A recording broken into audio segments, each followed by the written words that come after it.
আসসালামু আলাইকুম প্রিয় ভাই বোনেরা, কেমন আছেন? আশা করি ভালো আছেন, আমিও ভালো আছি।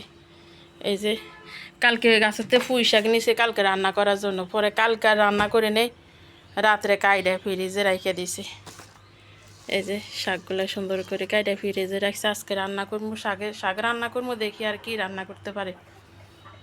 আর এদিকে যে আমার মুরগিটা গরম পরে প্রচণ্ড, মাঝে মাঝে আমি কি করি, দইরা মুরগি বাইরে দিয়ে আসি, তারপরে ঘুরে আসে। বাসায় অনেক গরম, এই গরমের মধ্যেও ডিমের মধ্যে বসে রয়েছে। ওই যে ডিমগুলো দেখা যাইতেছে। এদিকে আমার ভাত হইছে, ভাতের মার গেলছি, মুরগি খাওয়ার জন্য আইছে। আসো আসো,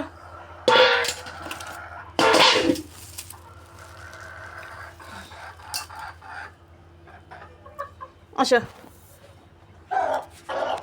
খিদে লাগলে ঘরে আইসা পড়ে।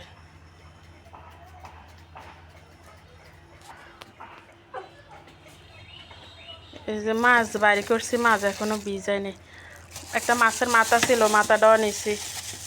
ওই দেখি মাথা দিয়ে কি করি, মাথা দিয়ে শাক রান্না করবো। আর মাছ বাড়ি করছি।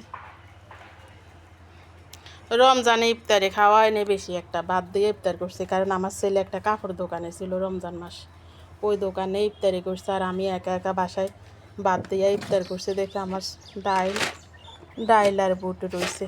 এখন মাঝে মাঝে ছেলেরা নাল করে দিই সন্ধ্যার টাইমে। আর এই যে এদিকে আমার মেসিপটা ভাঙি গেছে, মনে থাকে না। প্রতিদিন হয়তো উলনা ছিঁড়ে, নয়তো জামা ছিঁড়ে, নয়তো সেলোয়া ছিঁড়ে, এটার মধ্যে লাগে।